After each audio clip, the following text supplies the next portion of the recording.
आप सभी का बहुत बहुत स्वागत है हमारे स्पेशल बुलेटिन में। बहुत बहुत नमस्कार करेंगे। मैं हूं आपके साथ रितिका पांडे। हमारा स्पेशल बुलेटिन खबर दिन भर देख रहे हैं। जी हाँ, खबर की शुरुआत करते हैं बुलेटिन की करौली से, जो कि देख रहे हैं। जी हाँ, जैसे कि सभी जानते हैं कि देवउठनी एकादशी मनाई जा रही पूरे देश में। देवउठनी एकादशी के पावन अवसर पर करौली हिंडौन मार्ग पर 5 नदियों के संगम स्थल और त्रिकूट पर्वत पर विराजमान अंजनी माता के भव्य मेले का आयोजन किया गया। करौली सहित विभिन्न क्षेत्रों की अगर बात करें, राज्यों से बड़ी संख्या में भक्तों ने माता के दर्शन कर मनोकामनाएं मांगी हैं। वही बता दें आपको, भक्तों का माता के मंदिर पर सुबह से 4 बजे से ही पहुंचना शुरू हो गया था। वहीं मंदिर की धार्मिक मान्यता यह है कि यहाँ कान बहने और दर्द जैसी बीमारियों में मां का नाम लेते ही माता से जो दुख है वो भाग जाते हैं। देवउठनी एकादशी के मेले में भक्त मंदिर में सरकंडे का तीर चढ़ाकर मनौती मांगते हैं। बता दें आपको, मंदिर में पुजारी रमेश हरदोया ने बताया है कि मंदिर संवत 1348 में करौली राज्य की स्थापना के समय से यदुवंशी जादौन कुल की कुलदेवी के रूप में पूजनीय है। यहाँ मां अंजनी की गोद में स्तनपान करते हुए बाल हनुमान जी की दुर्लभ प्रतिमा स्थापित है। मेले में सुरक्षा के लिए पुलिस बल तैनात रहा और प्रशासन के अधिकारी निगरानी बनाए हुए थे। जी आपको बता दें, ग्राम पंचायत की ओर से कुश्ती दंगल का भी आयोजन हुआ। करौली से राधा रमन सारस्वत की विशेष रिपोर्ट। मेरा नाम श्याम स्वरूप शर्मा, बहन श्री अंजनी जी। हमारा जो हरदैनिया परिवार है 7 पीढ़ियों से पूजा सेवा व्यवस्था संचालन करता चला रहे हैं। ये पूरे हिंदुस्तान में एक ही मंदिर है अंजनी जी का। जो बाल स्वरूप पर हनुमान जी गोद में बैठे हुए हैं और मैया आंचल से दूध पिलवा रही है। सूर्य भगवान सामने जब उदय होते हैं तो पहली रोशनी मैया की गोद में जाती है, तो वहीं से मधुर पंजाब वो मुँह में लिए। और ये ऐतिहासिक मंदिर है। करौली की स्थापना बाद में हुई है। पहले यहाँ मंदिर का जो तात्कालीन शासक थे उन्होंने निर्माण कराया था। और ये बहुत ही ऐतिहासिक मंदिर है। यहाँ प्रदेश से कोने कोने में से और यात्री आते हैं। खासकर कानों की बीमारी है उनके लिए तीर चढ़ाते हैं, न सही करती है। वैसे मैया हर एक की मनोती और पूरी करती है। ये हनुमान जी की माँ है। ऐतिहासिक मंदिर है। श्रद्धालु कितने आने की उम्मीद है? हजारों आदमी आते हैं कोने कोने। अगली खबर देख रहे हैं धौलपुर से, जहां धौलपुर एसपी विकास सांगवान के निर्देशन में देहौली थाना पुलिस और डीएसटी टीम धौलपुर को बड़ी सफलता मिली है। पुलिस ने 25,000 रुपए के इनामी बदमाश भूपेंद्र उर्फ भूप सिंह निवासी जटई देहौली को बिहड़ क्षेत्र में रहना वाली माता मंदिर के पास से गिरफ्तार किया है। आरोपी भूप सिंह 20 जनवरी 2025 को राजाखेड़ा क्षेत्र में अवैध चंबल रेता निकासी रोकने गई पुलिस पार्टी पर जानलेवा फायरिंग करने का आरोपी था। इस घटना में कांस्टेबल राम सहाय गंभीर रूप से घायल हो गए थे। वारदात के बाद से ही आरोपी फरार चल रहा था। बता दें, गिरफ्तारी के दौरान आरोपी ने पुलिस से बचने के लिए पुलिया से छलांग लगा दी थी, जिससे उसके दाहिने पैर में चोट आई थी।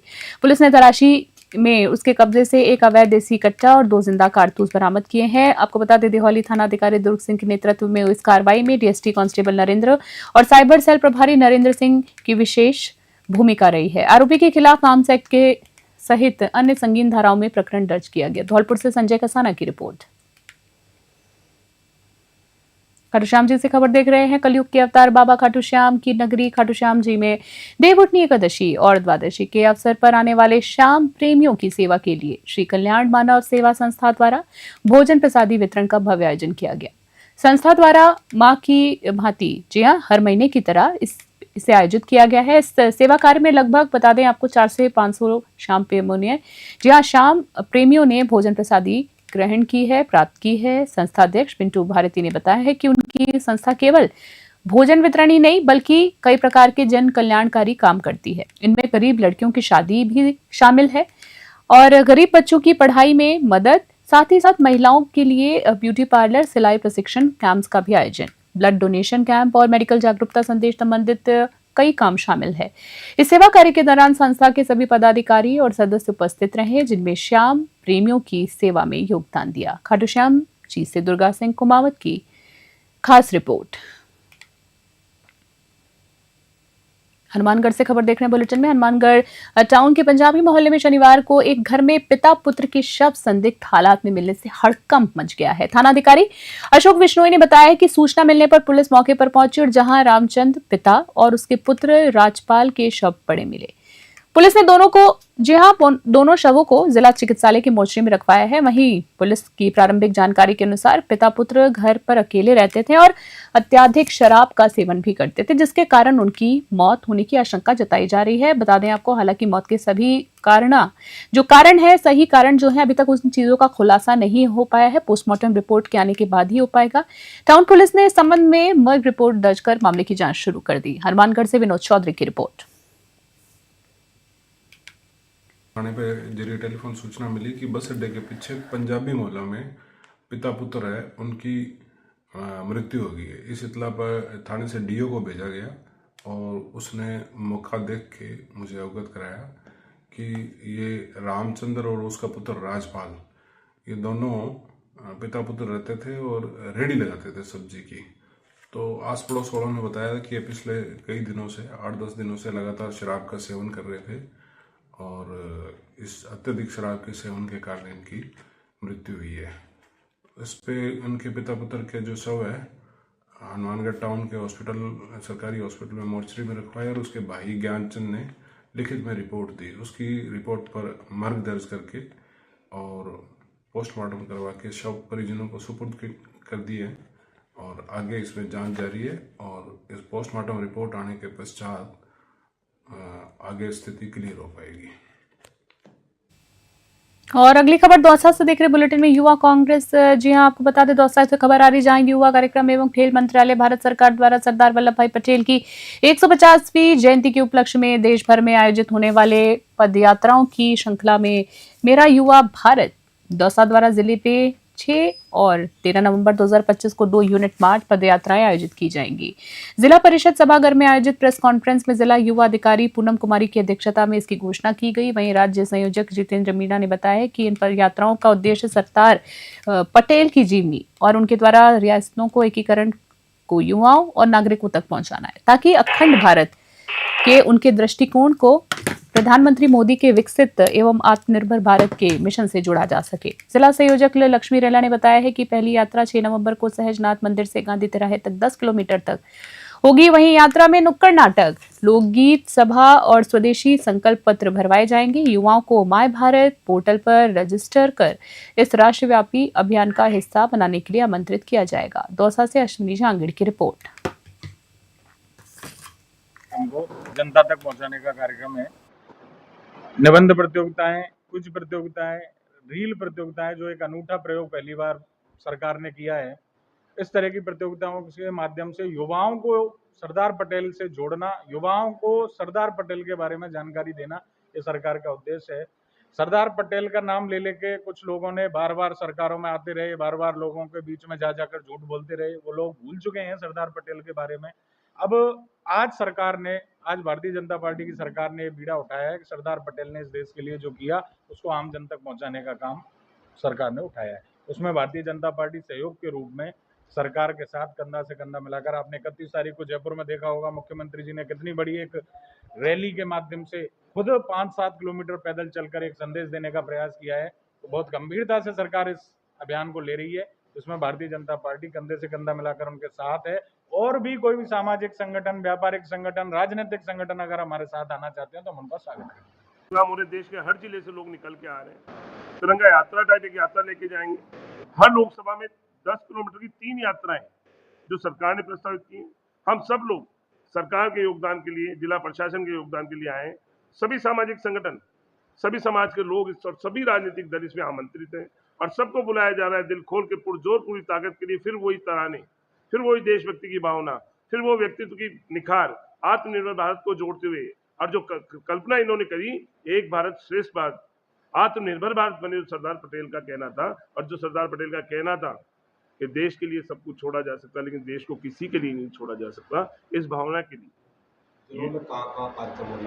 जिले की हमारी पहली यात्रा 6 तारीख को रखी गई, जिसका रूट चार्ट हमारे जिलाध्यक्ष जी आपको बता रहे हैं। कितनी जगह उनके स्वागत होगी। कम से कम 10 किलोमीटर की वो यात्रा है। सभी जनप्रतिनिधि, सभी वो लोग जो कहीं न कहीं देश से सरोकार रखते हैं, देशभक्ति की भावना से ओतप्रोत है, पुरजोर पूरी ताकत से एनएसएस, एनसीसी, सारे सामाजिक संस्थान, पूरा जिला प्रशासन, हमारे यहाँ के सांसद, हमारे यहाँ के विधायक, हर वो व्यक्ति इसमें आमंत्रित है। क्योंकि ये काम किसी व्यक्ति विशेष का नहीं, देश का है, देश को एकता के सूत्र में बांधने का है, और उन लोगों के मुंह पे जोरदार तमाचा रहने वाला है जो कहीं न कहीं देश को तोड़ना चाहते थे। मैं युवा कार्यक्रम एवं खेल विभाग की जिला युवा अधिकारी हूँ दौसा जिले के लिए। ये कार्यक्रम हमें जिला प्रशासन के साथ करना है। हेडक्वार्टर के द्वारा नामित नाम आए हैं जिला संयोजक की, इनकी भूमिका रहेगी हमें सपोर्ट करने की। बाकी इसमें एनएसएस, माई भारत, एनसीसी कॉलेज के जितने भी युवा हैं, हम जिले के जितने भी युवा हैं सभी को साथ लेके ये यात्रा करेंगे। जिला राजसमंद से खबर देख रहे हैं जी। आपको बता दें, राजसमंद जिले की चारभुजा पुलिस ने गत 29 अक्टूबर को कालीसर का खेड़ा प्राथमिक विद्यालय में चोरी करने वाले 2 व्यक्तियों को गिरफ्तार करने में सफलता हासिल की। कुंभलगढ़ के उप पुलिस अधीक्षक ज्ञानेंद्र सिंह राठौड़ ने बताया कि विद्यालय के संस्था प्रधान तरुण चौहान की रिपोर्ट पर पुलिस ने जांच शुरू कर दी। अज्ञात बदमाशों ने कक्षों के ताले तोड़कर 110 किलोग्राम गेहूं, 1 गैस सिलेंडर और 2500 नगद चोरी कर लिए। पुलिस ने ग्रामीणों से पूछताछ की, सीसीटीवी फुटेज और तकनीकी के आधार पर कार्रवाई करते हुए अभियुक्तों को गिरफ्तार किया है। उप अधीक्षक ज्ञानेंद्र सिंह ने बताया है कि अभियुक्त नशे के आदी हैं और ऐश आराम के लिए रेकी कर चोरी करते हैं। दोनों को न्यायालय में पेश कर रिमांड कर लिया जाएगा ताकि क्षेत्र में हुई अन्य चोरियों का भी खुलासा किया जा सके। कार्रवाई करने वाली टीम में थाना प्रभारी कन्हैयालाल सहित अन्य जवान शामिल थे। राजसमंद से ब्यूरो रिपोर्ट। बता दें, खबर आ रही नाथद्वारा से। प्रदेश के पशुपालन, गोपालन, डेयरी और देवस्थान मंत्री जोराराम कुमावत रविवार को राजसमंद के दौरे पर रहे। सुबह उन्होंने कांकरौली में आयोजित कुमावत समाज के द्वितीय सामूहिक विवाह सम्मेलन में शिरकत की और इसके पश्चात नाथद्वारा के लिए प्रस्थान किया। वे नाथद्वारा के ग्राम राबचा स्थित आदेश गौशाला पहुंचे। मंत्री कुमावत ने गौशाला का निरीक्षण कर वहां की हाईटेक व्यवस्थाओं और गौ सेवा के नवाचारों की सराहना की। मंत्री कुमावत दोपहर में गौशाला पहुंचे, जहां प्रबंधक प्रमोद पालीवाल के नेतृत्व में ग्वालों एवं गौशाला टीम ने मेवाड़ी परंपरा के अनुसार पगड़ी पहनाई। उनको एक लाई पहनाकर श्री जी प्रभु की छवि एवं प्रसाद भेंट करके उनका स्वागत किया। इस अवसर पर राजसमंद प्रधान अरविंद सिंह, पशुपालन विभाग के अतिरिक्त निदेशक डॉक्टर लक्ष्मी नारायण मीणा, उप निदेशक डॉक्टर लज्जाराम मीणा, संयुक्त निदेशक डॉक्टर शक्ति सिंह, राजस्थान गौ सेवा समिति के जिला अध्यक्ष जेठू सिंह, मंत्री सुशील बडाला, कोषाध्यक्ष सुंदरलाल विजयवर्गीय सहित अनेक गणमान्य उपस्थित रहे। मंत्री ने गौशाला परिसर का विस्तृत भ्रमण करते हुए गौ माताओं की पूजा कर उन्हें गुड़ लापसी खिलाई है। वहीं उन्होंने गौशाला में संचालित सीएनजी गैस, जैविक खाद, गौमूत्र अर्घ, घी और मिठाइयों के निर्माण कार्यों का अवलोकन किया है। मंत्री ने कहा है कि आदेश गौशाला जैसी व्यवस्थाएं राज्य की अन्य गौशाला में भी लागू की जाएंगी ताकि गौ सेवा में तकनीकी और आधुनिकता का समावेश हो। नाथद्वारा से ब्यूरो रिपोर्ट। टोडाभीम से खबर देख रहे। टोडाभीम उपखंड के रनौली गांव में रविवार देवउठनी एकादशी के अवसर पर जांगीर ब्राह्मण समाज द्वारा तृतीय सामूहिक विवाह सम्मेलन धूमधाम से आयोजित किया गया। सम्मेलन में 35 जोड़े विधि विधान से परिणय सूत्र में बंधे। सर्व समाज ने इस आयोजन में तन, मन और धन से पूर्ण सहयोग किया, जिससे पूरे गांव में उत्साह का जैसा माहौल था। बारात जांगीर फार्म हाउस पर पहुंची, जहां वरमाला और तोरण की रस्में पूरी की गई, जिसके बाद पंडितों ने 35 जोड़ों का परिग्रहण, पाणी ग्रहण संस्कार संपन्न कराए। सम्मेलन में उपस्थित 20,000 लोगों के लिए भोजन प्रसादी तैयार की गई थी। इस अवसर पर समाज के प्रदेश अध्यक्ष घनश्याम पवार ने बालिका शिक्षा के लिए जन जागरूकता लाने की अपील की और भामाशाहों से अपनी राशि का 10% शिक्षा पर खर्च करने का आह्वान किया। आयोजन समिति ने सभी 35 जोड़ों को उपहार में घरेलू सामान जैसे कि रसोई के बर्तन, बेड, कूलर, अलमारी और लोहे के सामान, सोने चांदी के आइटम्स भेंट किए। शांति व्यवस्था के लिए बालघाट थानाधिकारी महेश चंद्र मीणा मैं जाप्ते के साथ मौजूद थे। टोडाभीम से भगवान जांगीर की विशेष रिपोर्ट।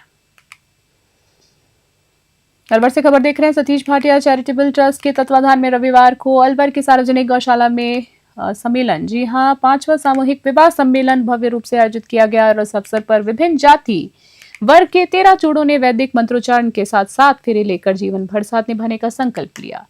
कार्यक्रम में पूर्व केंद्रीय मंत्री भंवर जितेंद्र सिंह और नेता प्रतिपक्ष टीकाराम जूली मुख्य अतिथि के रूप में उपस्थित रहे। अतिथियों ने नवविवाहित जोड़ों को आशीर्वाद दिया और ट्रस्ट के समाजसेवी कार्यों की सराहना की। ट्रस्ट के अध्यक्ष सतीश भाटिया ने बताया कि ट्रस्ट हर वर्ष जरूरतमंद परिवारों के सहयोग में सामूहिक विवाह सम्मेलन आयोजित करता है, जो सामाजिक एकता को बढ़ावा देता है। ट्रस्ट की ओर से वर वधुओं को गृहस्थी का आवश्यक सामान और वस्त्र भेंट किए गए। अलवर से प्रदीप गोयल की विशेष रिपोर्ट। आज सतीश भाटिया चैरिटेबल ट्रस्ट द्वारा 13 जोड़ों का विवाह कराया जा रहा है। बारात इस वक्त वहां से प्रसाद चल चुकी है। 13 गोरियों पर रवाना हो चुकी है, जिसमें ढोल, बैंड बाजे सब रवाना है और तो कुछ देर में हम बैंड आने वाली है। कौन सा किया जा रहा है?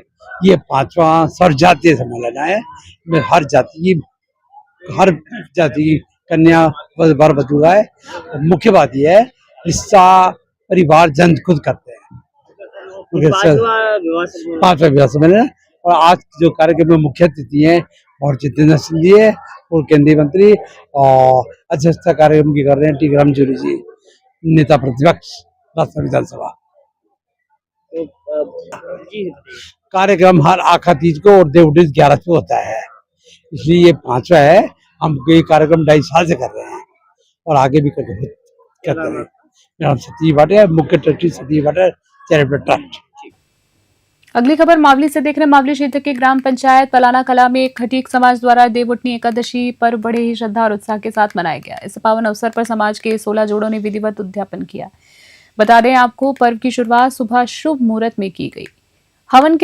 विशेष हवन के साथ आयोजित की गई है, जहां श्रद्धालु, जी हाँ, पुरुष श्रद्धालु चारभुजा मंदिर पहुंचे हैं। महिलाएं भी पहुंची हैं साथों साथ, जहां चारभुजा जी की विशेष श्रृंगार और पूजन अर्चना की गई है। मंदिर परिसर में महिलाओं ने भक्ति गीतों पर नृत्य किया, कीर्तन कर पूरे माहौल को भक्तिमय बना दिया।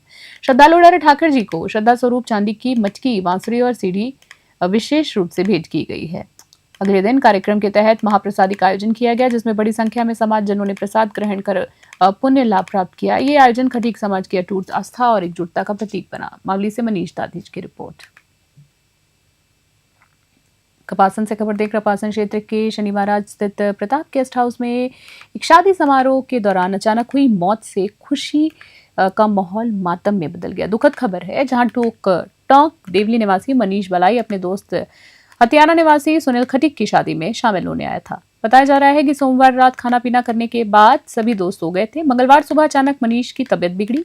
साथ ही दोस्त ने उसे तुरंत कपासन उप जिला चिकित्सालय पहुंचाया, जहां डॉक्टर्स ने उसे मृत घोषित कर दिया। अचानक हुई इस घटना से शादी का माहौल पूरी तरीके से गमगीन हो गया। सूचना मिलते ही कपासन पुलिस मौके पर पहुंची और शव को कब्जे में लिया। शाम को मृतक के पिता किशन लाल और अन्य परिजन कपासन पहुंचे। पुलिस ने आवश्यक रिपोर्ट दर्ज कराने के बाद शव परिजनों को सौंप दिया। वहीं अब पुलिस मामले की जांच कर रही है। वहीं युवक की आकस्मिक मौत से हर कोई स्तब्ध है। कपासन से ब्यूरो रिपोर्ट।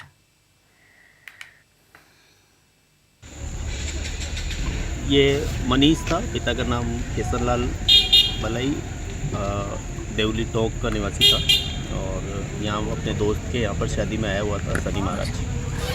तो यहाँ पे रात को खाना वाना खा के ये लोग सो गए थे और रात को अचानक सुबह 5 बजे के आसपास इसकी तबीयत ख़राब हुई और तबीयत ख़राब होने के बाद यहाँ कपासन साथ में भाई था उसका, बुआ का लड़का गणेश, तो यहाँ हॉस्पिटल में लेके आए और उसके बाद यहाँ डॉक्टर ने आते ही उसको मृत घोषित कर दिया। रात का तो मुझे सम्मेलन में शादी थी, हमारे दोस्त की शादी थी इनके, और ये जयपुर रहते थे बच्चे, तो वहाँ से यहाँ पर आए थे और यहाँ रात को इन्होंने डांस वांस किया अच्छी तरह से, बिल्कुल स्वस्थ था, कोई दिक्कत नहीं थी। और रात को होटल में रुके और होटल में रुकने के बाद सुबह अर्ली मॉर्निंग तबीयत ख़राब हुई, एकदम से सांस आने की तकलीफ हुई और सुबह यहाँ लेके आए हॉस्पिटल और डॉक्टर ने घोषित कर दिया। राजस्थान कर्मचारी चयन बोर्ड, जी हाँ, धौलपुर से खबर, जहां राजस्थान कर्मचारी चयन बोर्ड जयपुर पर आयोजित ग्राम विकास अधिकारी वीडियो परीक्षा 2025 का आयोजन रविवार को धौलपुर जिले के निर्धारित 11 परीक्षा केंद्रों पर शांतिपूर्ण और सुचारू रूप से संपन्न हुआ। परीक्षा एक ही पारी में सुबह 11 बजे से दोपहर 2 बजे तक आयोजित की गई। नोडल अधिकारी मांगीलाल लारे ने बताया है कि परीक्षा के लिए कुल 3000 अभ्यर्थियों का पंजीकरण किया गया था, जिनमें से 372 परीक्षार्थी अनुपस्थित रहे। इस प्रकार परीक्षा में उपस्थित लगभग 87.6% रही है। परीक्षा को निष्पक्ष और पारदर्शी ढंग से संपन्न कराने के लिए प्रशासन ने 2 उड़न दस्ते गठित किए थे, जिन्होंने विभिन्न केंद्रों का निरीक्षण किया। परीक्षा केंद्रों पर सुरक्षा के पुख्ता इंतजाम किए गए थे। परीक्षार्थियों की बात करें तो सुबह 10 बजे से ही प्रवेश शुरू हो गया था, जिससे प्रवेश प्रक्रिया बिना किसी अव्यवस्था के पूरी हो सके।